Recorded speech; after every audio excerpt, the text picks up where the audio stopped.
parliament, and I still happen to think, I won't say the mother of all parliaments, but I do think it's the best parliament in the world. And that was Sir David Amess. Now, coming up on Cross Question in a couple of moments' time, our panel consists of Dawn Neesom, columnist and former editor of the Daily Star, Ryan Shorthouse, director of the Bright Blue think tank, Matt Forde, the comedian and host of the Political Party podcast, and Esther Krakue, political commentator and columnist. They're here to answer your questions. 0345 6060 973 is the number to call. And, of course, you can watch us, as ever, on Global Player.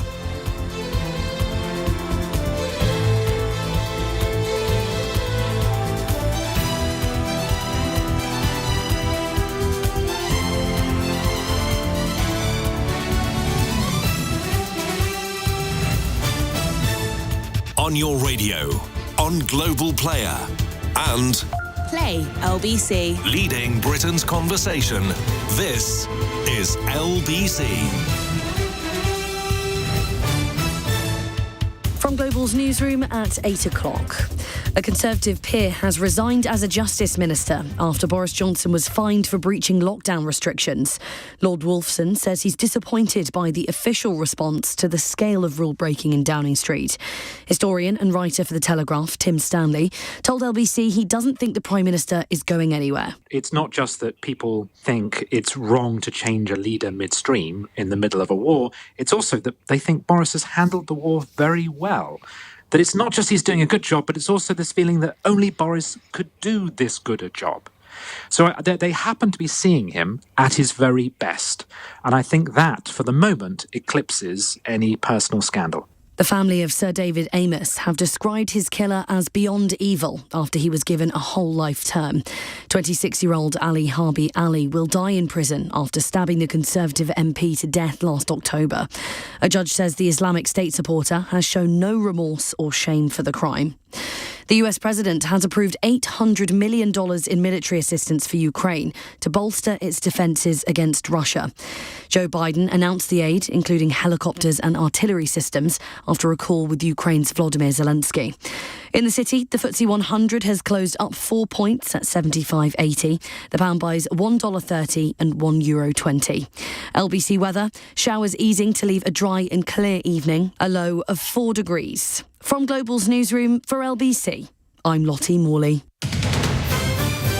This is LBC. From Global, leading Britain's conversation. Cross Question with Iain Dale. Hello, a very good evening. It is Wednesday's Cross Question. I'm Iain Dale. Joining me on the panel for the next hour, answering your questions, are Dawn Neesom, columnist and former editor of the Daily Star. Ryan Shorthouse is director of the Bright Blue think tank. We can guess which side of the political spectrum that falls on. We'll ask him about that in just a moment. Matt Forde, comedian and host of the Political Party podcast. He's currently on tour with a show called Clowns to the Left of Me, Jokers to the Right. I mean, it wouldn't be about politics, I'm sure. And Esther Krakue joins us, political commentator and columnist. Now, there's lots to talk about. Obviously, a lot of you are going to ask about Partygate, but there are other subjects as well. 0345 6060 973 is the number to call. You can text your question to 84850, and you can watch us on Global Player. 0345 6060 973. Tweet at LBC. Text 84850. Cross Question with Iain Dale. This is LBC. Well, welcome to you all. Let's start with Simon in Southampton. Simon, what's your question, please? Hi. Good evening. Right, so we are living in an age of blatant lies and gaslighting by governments.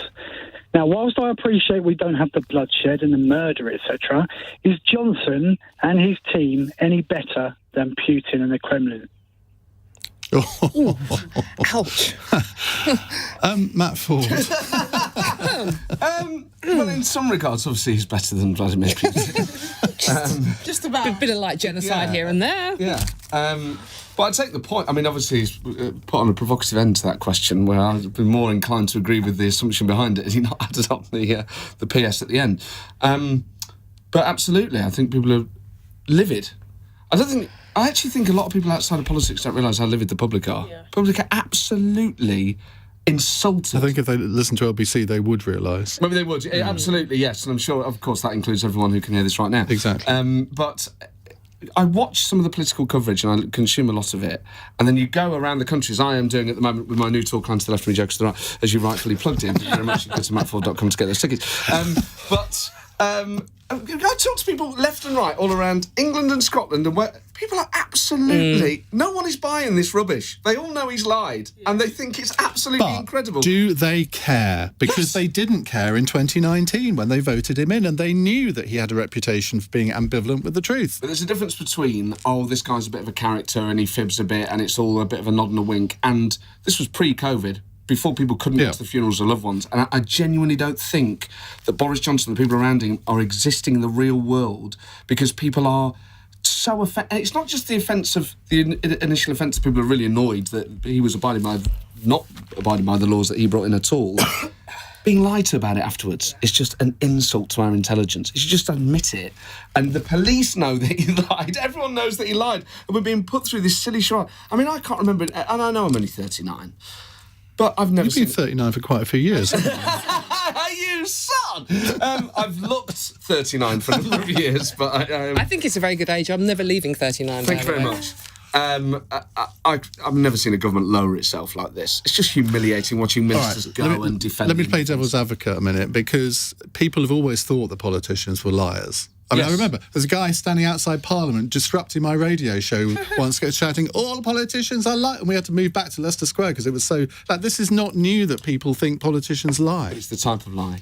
People are used to politicians not being straight on shows like this and on David Frost and Andrew Marr and things like that, and trying to hide an argument with a civil servant or a disagreement over policy or a row with the Prime Minister. That is the stuff of politics. People are used to those sorts of shifty answers.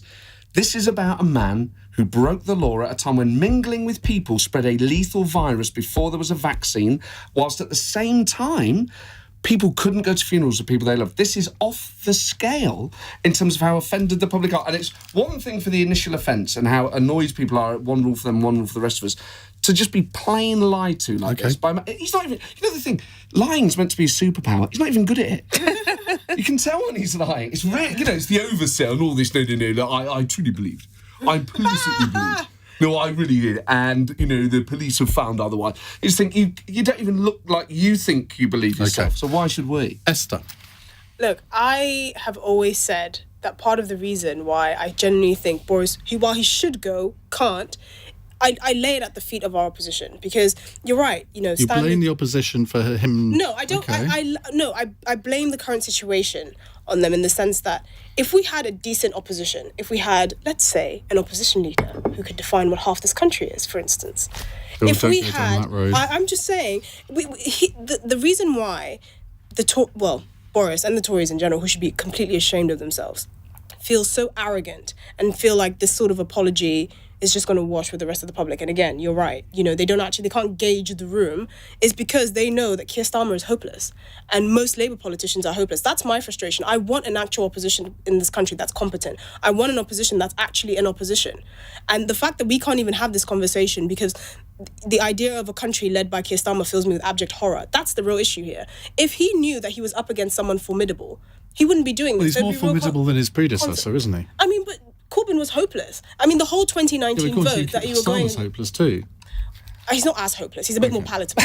He's a bit more palatable. But the whole 2019 vote, as you were saying, was basically on Brexit. There was not really a referendum on Boris himself, because we've all known he's a bit of a clown and a character and all of that. But most people, I mean, that's the only reason why he broke the red wall. But going back to the question, are we living in an age where blatant lying doesn't matter?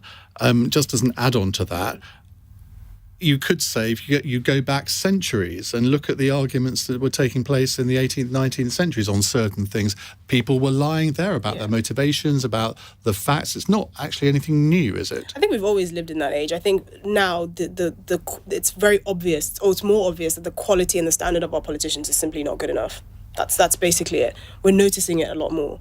And I could argue, for all the criticisms you could level at Cameron or Tony Blair or even Gordon Brown, I genuinely believe there were higher standards in our politics when they were in power than Boris. Absolutely. Ryan Shorthouse, just on that, don't you think that people of different generations always say that about previous generations? Oh, it wasn't like that in my day. Yes. We have much better politicians. There's a sort of... in 1983, you'd have Conservatives say, well, I remember the Macmillan government. There were titans in that government. Yeah, I mean... Also, I think in terms of the salaries that you can get outside of politics, maybe talent is drawn away. So there may be something to it, but, is there any evidence that the quality of politicians today is worse than in the past?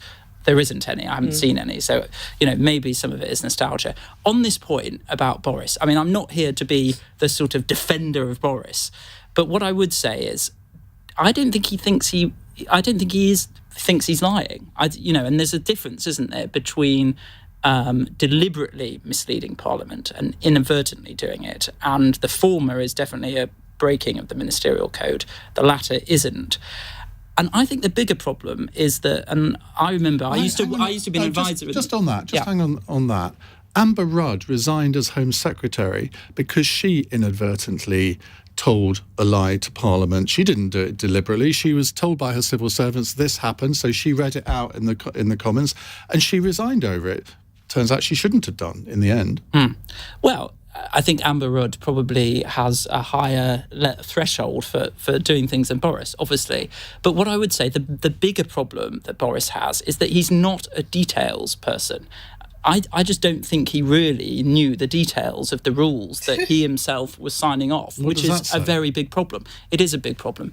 And I remember when I was an advisor to the Tory party in the shadow education team, and he was the shadow higher education minister, David Willits, who was leading the team at the time, would always ask Boris, what's in the government paper? And he didn't have a clue. So the bigger problem is that we've got somebody who's not really interested in the dry detail, which had profound impacts on people in the way that they live their lives. In terms of Boris resigning, I think if he consistently did it, he consistently broke the rule, and if he gets more penalty notices from the police, which he probably will, then I think he should resign if it's a consistent thing. Because I think a lot of people say we all make mistakes. This one case here, he's got a penalty charge notice for it, fixed penalty notice, for it. But if it's repeated, then I think it is a resigning matter. Okay, that would be the Dawn Neesom. Well, speaking as a tabloid journalist, I should know all about lying, shouldn't I? However, I think... You said it. Thank you very much. Before you did, Iain. I think, we've all... Self-knowledge is a wonderful thing, isn't it? I mean, Boris has always served up more Whoppers than Burger King, hasn't he? He really has. I mean, that is what he does. I mean, his lie to his own wife and children. So the fact that he can lie to the country shouldn't come as a shock to anybody. And it doesn't matter what we actually say now. He has been found guilty of this, so that is the end of that. In the eyes of the law, he hasn't got a criminal record, but he is guilty. And all this, I only popped in for 10 minutes. It's not about how long you were there. It's not about the birthday cake. In my world, it's not even about the lying. It's about the hypocrisy, Iain.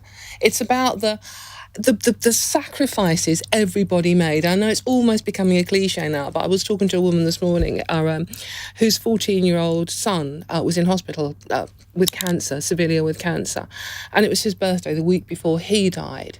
And Boris saying, I only popped in for 10 minutes and there was a birthday cake there, but this lad's friends weren't allowed in to say goodbye to him. Well, whenever we do a phone-in on this, I mean, you get countless heartbreaking stories Iain, like his that. own dad was only allowed in once to say goodbye to him. Yeah. So, and I think this is what the country are feeling now, the anger and the frustration. It's not about a cake, it's not about a birthday party. It is about the sacrifices that so many ordinary people made. And whether Boris is lying or not, I expect him to lie. I expect most politicians to lie, to be honest with you. But I just think it's the anger and the frustration that I think people will never forget. But where do you think this is going to end up? Because he's clearly not going to resign over this one. What about if there were more fines? What if... if he's got to go in front of Parliament, presumably next Tuesday, and make a statement. Starmer, however useless you think he is, Esther, look, he's a barrister. He should know what he's doing in circumstances like that. I think a barrister would know what a woman is. Sorry. Well, yeah. I'm so outraged. I wonder what he calls his wife, what he thinks his wife is. Well... Let's not even go that far. But... Well, we can't gender and say she's a female. But, there's a fine line between being forensic and being boring. And you always want... I agree with Esther on this one. Keir Starmer would never get my vote. He doesn't even know what I am. I know it's a dangerous route to go down, but he can't tell me what I am. That's half the country. He doesn't even know what Esther and I are. So how am I going to vote for someone like that? So I'm torn between somebody who is quite clearly a compulsive liar, and I think he does know what he's doing. I mean, how can you be stupid enough not to wander into a room or a garden filled with people drinking and having nibbles and think, this isn't a party, this is a work meeting. I think we should have more work meetings like that in general.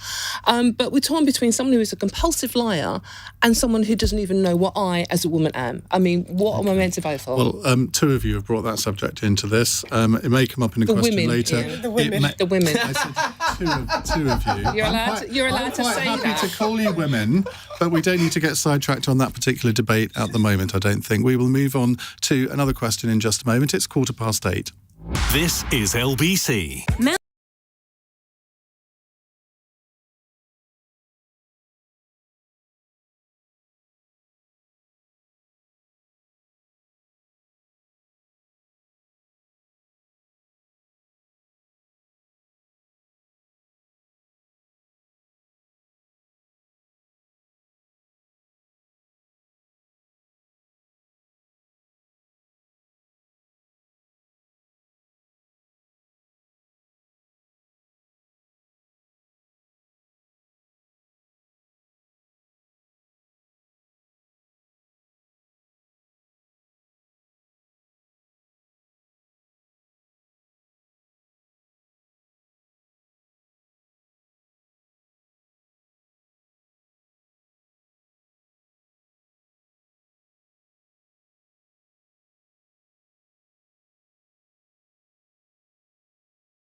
Cross Question with Iain Dale on LBC. Call 0345 6060 973. It's 17 minutes past 8. We have a very troublesome panel with us tonight. They consist of Dawn Neesom, former editor of the Daily Star, Ryan Shorthouse, who's actually the least troublesome member of the panel so far, director of the Bright Blue think tank. What is the Bright Blue think tank, Ryan? Good, I'm allowed to plug my think tank. Matt's allowed to plug his show. It's a centre-right think tank, which is all about vetting and changing government policy. Is it sort of a bit Thatchery, a bit Borisy, a bit sort of wettish? We're sort of on the liberal wing of the Tory party, so we're a bit Cameronite. Okay. And Matt Forde, comedian, host of the Political Party podcast, starring the two all over the country at the moment. And Esther Krakue is a political commentator and columnist. Has got the most amazing dress on, if I may say so. Thank you. Right, let's go to the next question. I wondered what you were going to say then, I'm sorry. Did you? Seth is in St John's Wood. Hello, Seth. Hello, Ian. Hi, what would you like to ask? My question is that they say a nation gets the leaders it deserves. If that is so, then have the standards of the British nation fallen so low that we deserve a leader as lacking in character and moral integrity as Boris Johnson? So, in the words of the Pet Shop Boys, what have we done to deserve this? I know. Well, I think that... Yeah, the country, this is a very low moment in our politics. I'm more concerned with the actual Tories that are backing Boris. And this is my fear.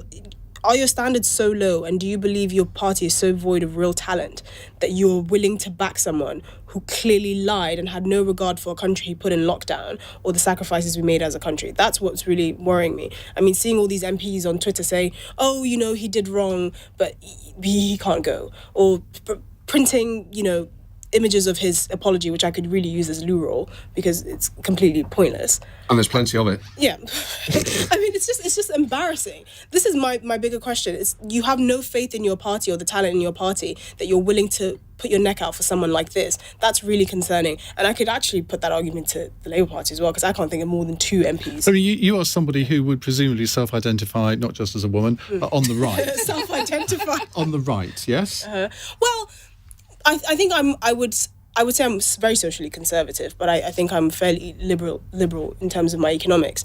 I don't tend to sway. I mean, so I'm the other way around. Well, on a normal day, I would tend to vote Tory, but I have switched my votes in my lifetime. So I think I'm someone that can be swayed by a good argument. But I also think there should be standards in our politics, and what we're seeing now is a complete embarrassment. I don't know how this man has the moral fortitude to tell anyone anything when clearly the way he conducts himself and the way he thinks what he thinks this country deserves is so low. Dawn, Esther mentioned the word there, standards. Is that something that we need to have a much bigger debate about in our society? Because if we think back to all of the sleaze allegations in the major years, we then had the Committee on Standards in Public Life, and they listed, was it 7 different things that the politicians had to abide by? And I'm not sure that the general public think things have got any better over the last 25 years. I don't think they have. I think most people are convinced that it has got worse. I mean, everyone cites Margaret Thatcher as somebody that they felt they could respect. I was lucky enough to interview Margaret Thatcher as well as David Cameron and Tony Blair, and out of the 3 of them, well, the one Ian that I genuinely respected on a personal and a political level was Margaret Thatcher. I felt she was pretty straight down the line, whereas the other 2, even though I'm not a political animal, and I certainly wouldn't know who to vote for at the moment. I think the vast majority of people in the country wouldn't know who to vote for, but I felt maybe it's because she's a woman, or she identified as a woman at the time, Esther, I believe. Maybe it was... Sorry. You're obsessed.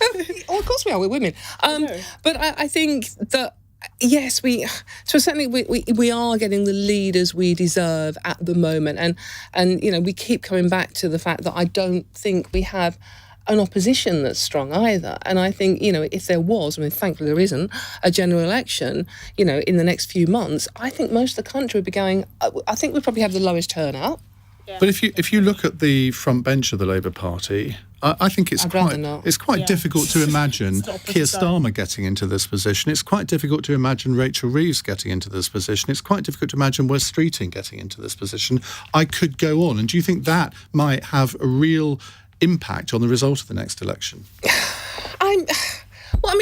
Not all politicians are bad, okay? And I think we do assume now that, David Amos, who we obviously, the tragic story of David, not all politicians are bad. Some of them are good, and most of them, I do genuinely believe, go into it for the right reasons. I think they do want to do good. However, the ones that tend to rise to the top for whatever reason, and this goes back to do we deserve them, are the ones that shouldn't really be there. Okay. Brian? Well, Theresa May, Gordon Brown, I don't think they're particularly sort of terrible characters. No, Theresa, maybe a bit dull. That's the... Well, she ran through a field of corn, didn't she? That was quite exciting. Field of wheat, get sorry, it right. I'll tabloid journalist, make it up. That's called excitement in Maidenhead. But to be honest with you, I'm a bit wary of this argument that, there's so much mistrust of politicians. Only some of them are good. Most of them are good. And, I've seen evidence from the Hansard Society, another think tank. MPs today work much more hours than they used to, spend more time in their constituency. And obviously social media means they're much more engaged than they are in the past. And I do worry about, all MPs are terrible, they lie.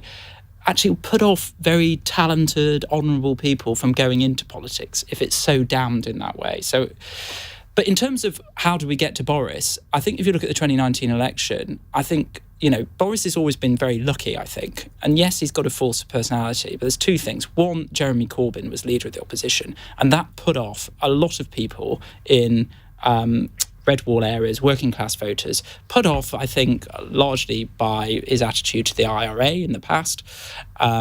And I think that worked in Boris's favour.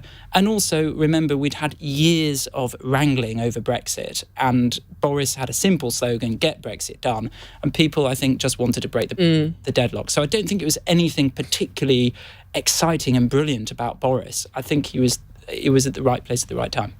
Matt Forde. I think the last group of people that we should be blaming for the situation we're in are the British public. It is the job of political parties. They are the gatekeepers of our democracy. It is up to them to choose the very best candidate possible, and both of them failed. And we've had a problem in the last few years. Just as happened in the US. Well, yeah, that's the understatement of the century. To go into the 2019 election with a choice of Prime Minister between Boris Johnson and Jeremy Corbyn was actually a disgrace for this country. It was an absolute disgrace, and you've had a Tory party that has over-recruited from one side because of Brexit.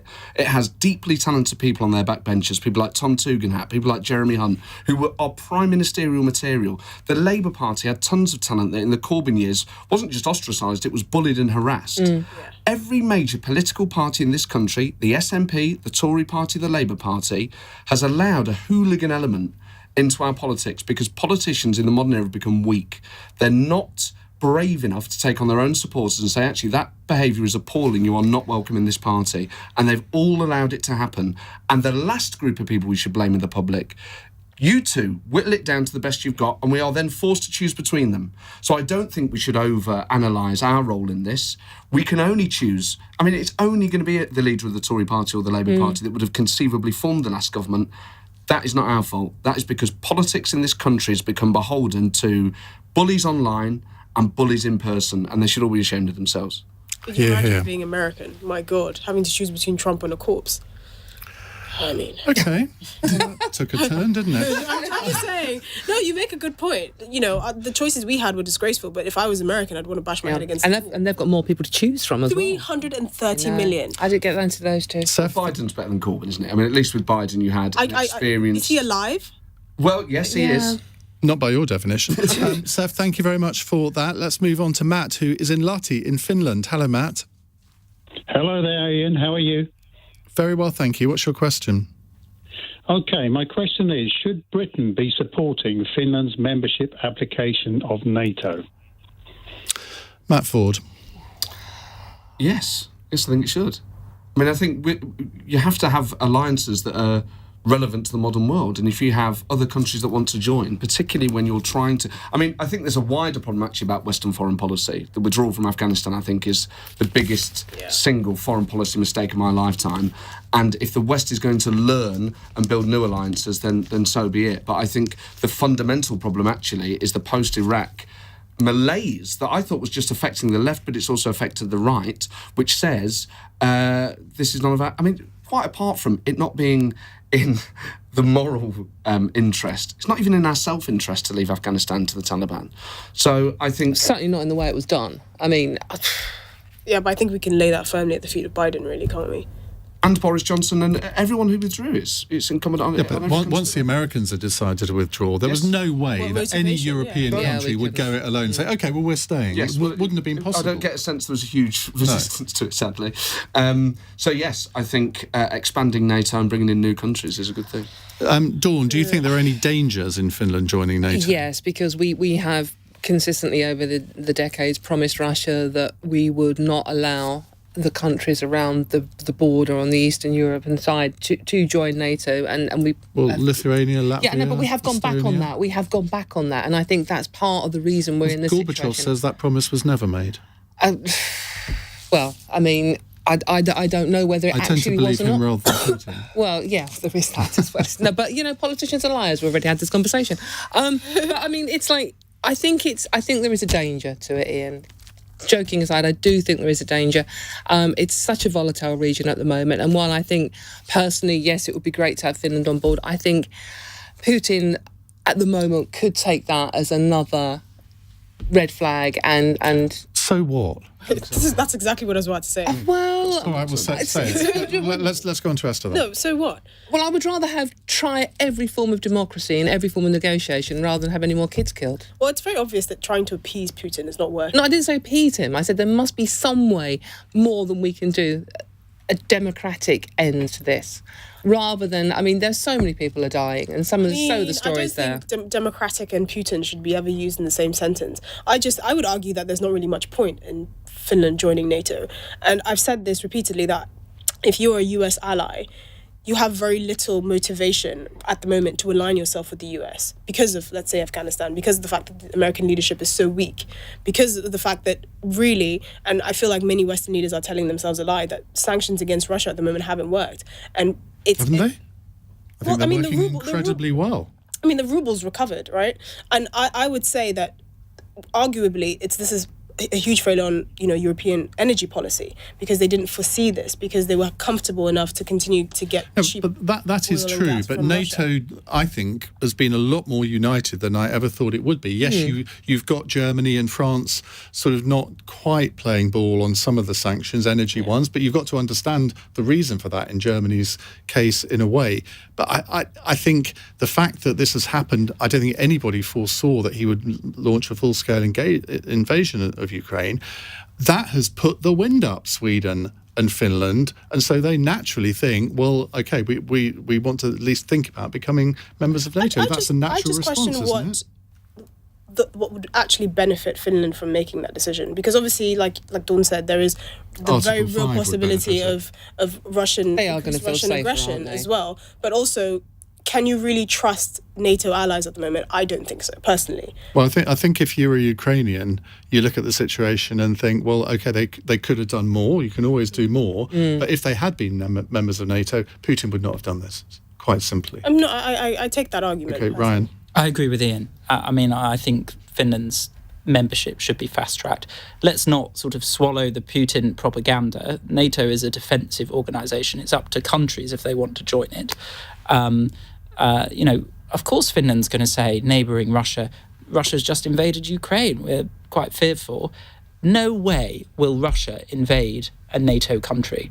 Its firepower against NATO is minimal. But we didn't think it'd invade the Ukraine. Well, Ukraine is not a NATO country. No, I know it's not. And of course, NATO is providing arms to Russia, which has meant that Russia, which has a much superior military force to Ukraine, is not winning in the way that it thought it would, and in fact has now focused its attention in eastern Ukraine. So even though NATO is not directly militarily intervening, it's still supporting Ukraine, and that is having effect. There is no way that Russia would ever invade a NATO country, and that is why Finland want to join, and it's right to. Thank you very much indeed. Let's go to Matt, who's in Finland. Matt, I don't know how long you've been in Finland for, but could you have ever imagined that Finland would ever apply to join NATO? No, not really. I've been here 2.5 years. I've been married 19 years to a Finn. I think the invasion of Ukraine has made a great deal of difference to the population of Finland. And I now think that, maybe 70 or 80% of the population are in favour of NATO. I heard from the panel that there is no fear or apprehension of the US, but I think there is. I think the USA is still a key player in world security, and I don't think that Russia really wants to play that card. I think that the Finns will vote or will decide to go into NATO, and I think that's a good move. I think in the and will it be the government that decides, or will it be a referendum? I don't think it's a referendum deal here. I think it's going to be more of a decision. One of the things I think about referendums is it's you're putting off a governmental decision to somebody else, and it's not a very good idea. Okay, Matt, we have to leave it there. Thank you very much indeed for calling in. That was Matt's first time call. Really good question. We'll come to more of your calls in a moment. It's 8:34 on LBC. Time for the news headlines with Lottie Morley. A Conservative peer has resigned as a Justice Minister after Boris Johnson was fined for breaching lockdown restrictions. Lord Wolfson says he's disappointed by the official response to the scale of rule-breaking in Downing Street. The man who stabbed Sir David Amess to death has been told he'll never be released from prison. Ali Harbi Ali has been given a whole life term for his attack at a constituency surgery in Essex in October. A 3-year-old girl and a 5-year-old boy have died in hospital following a house fire in Preston on Friday night. A man has been released under investigation while police try to identify how the fire started. LBC weather, showers easing to leave a dry and clear evening, a low of 4 degrees. This is LBC.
Cross Question with Iain Dale on LBC.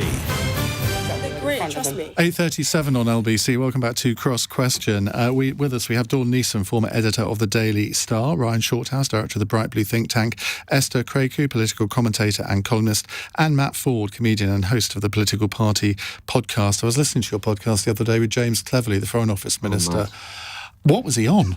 About 6 cans of Guinness. He got through a lot. He's a proper you rugby could ball. tell. Yeah, he was having a great time. And I've got Rosie Duffield this Monday at the Duchess Theatre, who obviously, given the conversation we're having now, is a highly relevant figure. Go, Rosie. And where are you off on tour? All over the country. So Nottingham, Cardiff, I always forget. The London Bloomsbury Theatre on Saturday the 23rd of April. Exeter. Oh, check the website, Matt. Are you going? I'm a terrible self-promoter. Are you going to Leicester? Because Jeff Norcott reckons that comedy audiences in Leicester are a bit of a challenge. Do you know what? I did Leicester recently, and I really enjoyed it. So he doesn't. But maybe it's more of a labour. He's on Cross Question next week or the week after, I think. Right, let's go to our next question. It's Susan on the Isle of Wight. Hello, Susan. Hello, Ian and panel. Hi. What I'd like to know is your opinion of the student loan interest rate going up from 4.5% to 12% in England. That does seem to be a massive rise. Now, Ryan Shorthouse, you are a political expert here from a think tank. Explain why the government are doing this, if you can. Okay, so current graduates shouldn't be worried about the increase in the interest rate. And I'll tell you why. Because 80% of graduates do not pay off their loan in full. Because you pay above a certain salary and you pay for 30 years. So 80% of people reach 30 years, they've still got loads of loan to pay off. So it doesn't matter what the interest rate is. It could be 1,000% for these people. It doesn't matter because the amount that they've accumulated from the interest, they never pay. So that's the way the student loan is designed. Who it hits is very wealthy graduates, the 20% who do pay off their loan in full before 30 years, and they've got to now pay a little bit longer because the interest rate has risen. To overcomplicate it, though, the government has recently made changes to the student loan regime, which means that people will pay for longer, 40 years, 40 years, yeah. And the threshold has come down. And as such, more people will now be hit by the interest rate. So people on middle incomes will actually be hit by a large interest rate So if it was 80% before, what percentage is it going to be in future? I think it's about 60 to 70% of people will now pay off their loan in full. Right. So more people will be impacted by the interest rate rise as a result of what the government... This hasn't got a lot of coverage, has it? Well, I saw it, but then I've seen it. Yeah, it hasn't been a big story, really, has it? It hasn't been a big story. And, you know, I think the worst thing the government's done with student loans recently is reduce the salary threshold for when you start paying. Yeah. It's basically a tax rise for people at the start of their careers in their 20s. Because, you know, it's going down to 25k or whatever. A lot of people, that's the starting salary, and they're now going to have to pay the student loan. So the interest rate is less important than the starting salary, and the government has lowered that, I think, wrongly. No, I don't think it's controversial to say that Esther is nearer student age than any of the rest of us. What's your view on this? I mean, it does sting a little bit, but obviously this doesn't. I think it affects people from September of next year. Look, I've constantly criticised this government for not really being on the side of young people, because I often talk to young people who feel very like they don't have much of a future here. And I just think, are you insane? You live in the 5th largest economy in the world. Like, you know, I'm Ghanaian, so you really need a reality check, because many people on the other side of the world can only imagine and can only dream of the benefits that you have here. But when you really talk to them, they just feel like their lives are basically constitute taxation and limited opportunities. And I think this doesn't help that, right? How are you supposed to tell a young person that you can achieve everything that they, you know, that you want to achieve, provided you put in the hard work, when you're taxing them for longer at higher rates? Inflation is at 7%. It's expected to get to 8.7% by the end of this year. I filled my car up with fuel and I teared up a little bit today. You know, the cost of living is rising. You teared up? It's just, because a bit of petrol got in your eye. No, it was so expensive. She's got a very big car. I don't. I drive a Matchbox. I literally drive a Matchbox on wheels.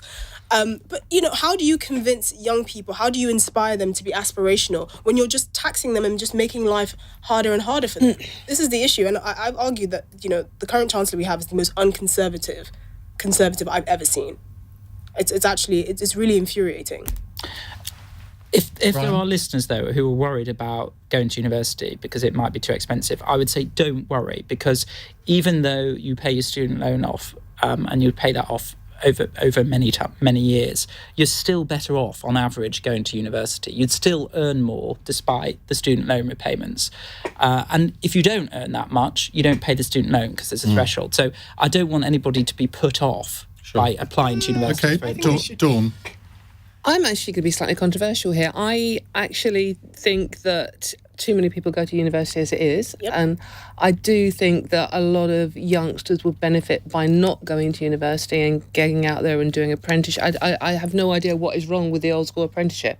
I mean, you know, that's how I started out. There's not enough of them, for one. But there's not enough, but I think that's an area that needs tackling. Yeah. So I think that youngsters are getting themselves in horrific debt that hangs over them for the rest of their life is profoundly depressing.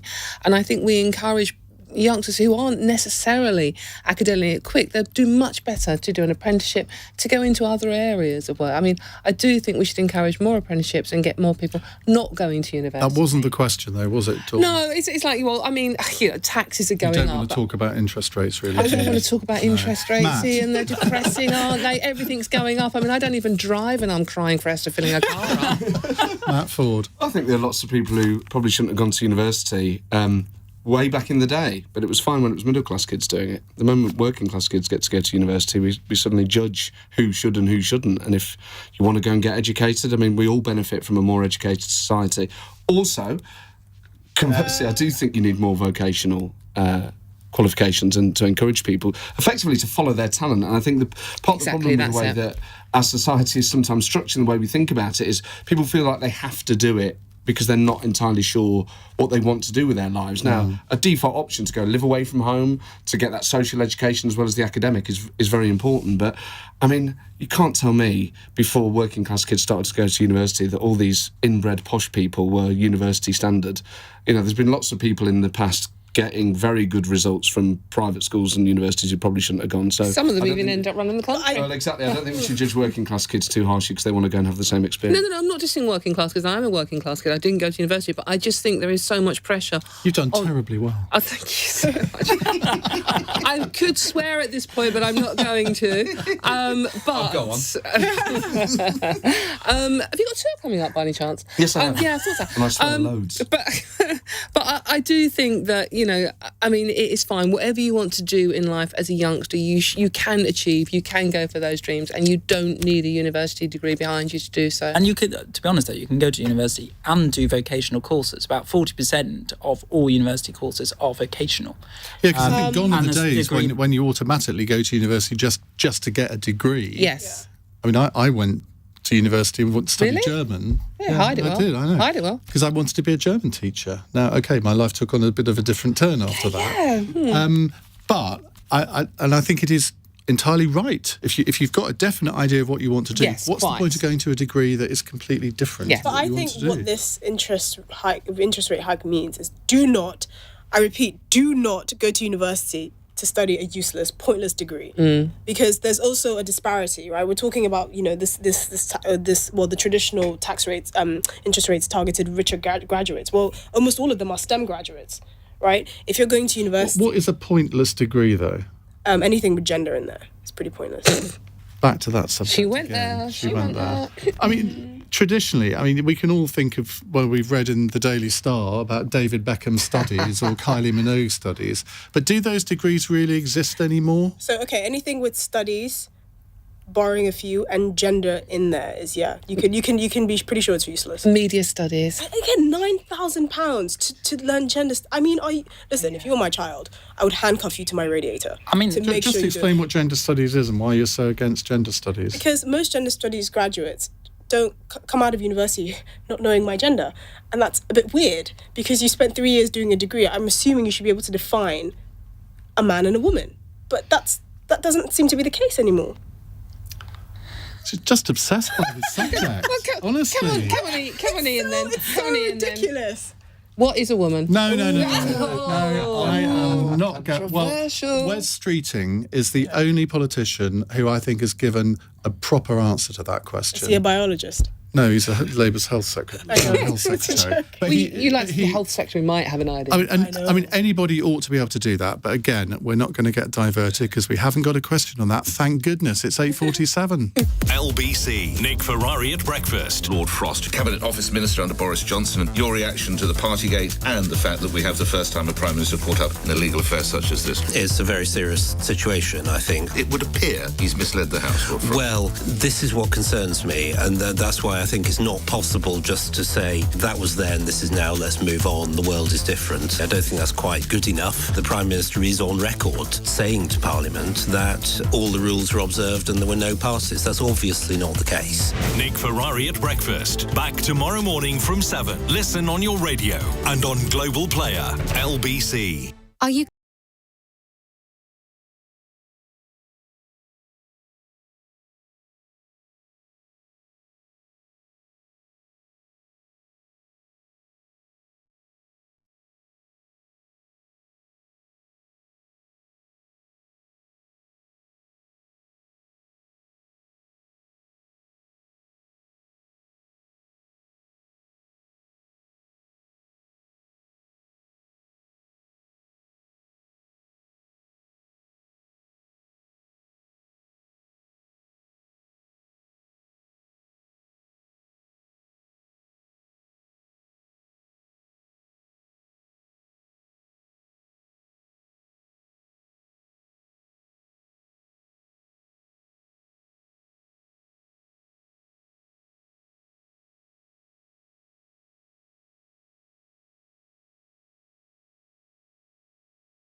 Cross Question with Iain Dale on LBC.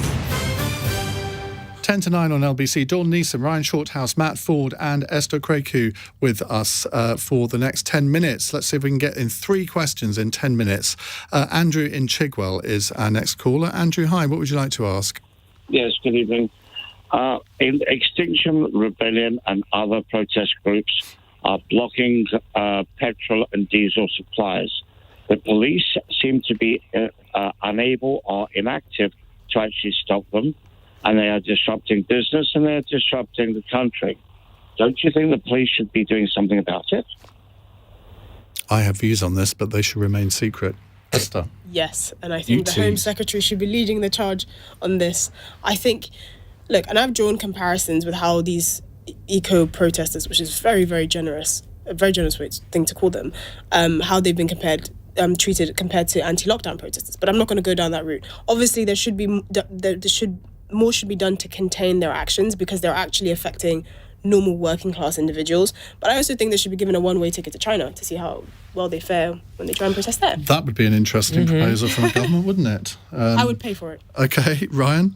Well, I think their tactics are putting off the public, and we need to keep the public on side in the journey to net zero, which is absolutely essential that we do it. And I just don't think their tactics are helpful whatsoever. You know, lots of polling suggests the public agree that climate change is something that needs addressing, and we need to have good policy, good technology to support people with that transition. This is putting people off and is in danger of threatening the journey to net zero. Matt, I don't know what it's like in your area, but around where I live, you cannot get petrol and diesel for love nor money at the moment. Even though I have an electric car. It doesn't really affect me, to be honest. But I agree. I think I'm inclined... Obviously, I'm deeply concerned about climate change and the future of the planet. So I'm on side with the broad aims, but the tactics drive me mad. I mean, I actually don't think anyone with an inflection should ever be allowed to go and lobby for something, because it's like literally the most annoying thing. And I think if you're trying to convince me, don't literally talk like that, because I think even if... You know, if Tony Blair spoke like that, I'd have never voted for him. You know, it really is as fundamental as that. Dawn? No, I agree with the rest of the panel on this one. I think they are losing sympathy for a cause that is an important cause. I'm a climate realist, so I'm not a climate denier by any way, shape or form. However, some of the demands they make are unrealistic, and the hypocrisy that goes along with it. I mean, the people gluing themselves to the buildings in London today, if they'd all cycled there from homes that were driven entirely by wind, wave and solar power, from organic food that they grow and eat themselves, then I would say, yeah, OK, fair dues, but they're not. The hypocrisy. We had one of them in the studio the other day, glued himself to the desk. Why did you leave him there? And you think, well, what is the point of that? Because that he and they will never be invited on ever again to share their views. So therefore, they're missing the point of being able to get the point across and have a debate about it. We need to talk about it, but all the time they're alienating ordinary people, as Esther said, trying to get to work. People trying to get to hospital. Can I ask, how did you peel that individual? I wasn't here. Okay. It wasn't my show. Right, Andrew, let's go back to you. What's your answer to your own question? Yeah, I noticed that not one of the panel actually answered the question. What the question was, do you think that the police should actually be more involved and moving them and doing something about it? Okay, I did answer it. I said the Home Secretary should give them a power. Andrew, I'll answer that question, right? Okay, I'm a football fan. Unfortunately, and I suffer from supporting the same team. Now, as a West Ham... Rather enjoying it at the moment. Yeah, it's not too bad, actually.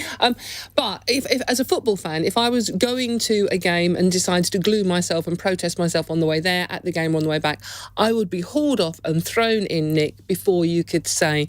West Ham are doing rather well at the moment.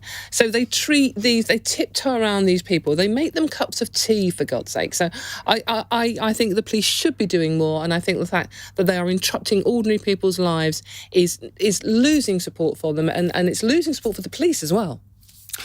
Andrew, thank you very much. Let's move on to Mohammed in South Shields. Hello, Mohammed. Hi, Ian. Hi. My question is, with today's ruling on a total life sentence, should we bring back hanging for someone like that? It's either a yes or a no. I don't want long lectures from the panel. It's either a yes or a no. Should we bring we can do a little bit more than yes or no. We do have a few minutes left. Ryan Shorthouse, this is in reference to the man who was, I don't even want to say his name, who murdered Sir David Amos. Let's add a supplementary question onto what Mohammed has said. Should the sentencing be different for people who kill public figures or maybe police officers? No, I don't think that should happen. And I don't think we should have the death penalty. I think it's ineffective as a deterrent. Other countries have it, and I don't see that they have lower crime rates or serious crime rates. I think it's incredibly expensive, much more expensive than imprisoning people. And also, I think for people who do heinous crimes, actually killing them instead of putting them in jail for their life is actually a bit of a cop-out for them. Esther? I completely agree. I think I'm more on the line of I'm very uncomfortable with giving the state that much power. And I think, there's been a significant track record of states that do have the death penalty, that the application of justice is not always done correctly, and there are people that shouldn't be on the death penalty but are, and I just don't feel comfortable with giving our state that much power. I thought you were going to say just the death penalty for women there, but you resisted that one. I mean, actually, I'm thinking just the death penalty for men, possibly. I know. Actually, now we've got a debate, especially some men. The ones that wear Crocs. Yeah, that should be a criminal offence. Yeah. Okay, let's keep serious. Right. Okay, that was serious. No, I agree with Esther on this. I think the death penalty makes me very nervous. I do believe that many people can be rehabilitated, and I think we do have to people give that chance. However, there are some crimes that are so horrific, and this being one of them, like the murder of Sarah Everard. I think those people should never see the light of day again. But would I be comfortable with a death sentence? I don't think so, no. Matt Forde. I obviously don't agree with the death penalty, but I would bring in whole life sentences for people who phone up LBC and demand yes or no answers from panellists who are here to give long ones. Sorry, Mohammed. But, Mohammed, why do you think that... I mean, I'm assuming that you do think this is a good idea.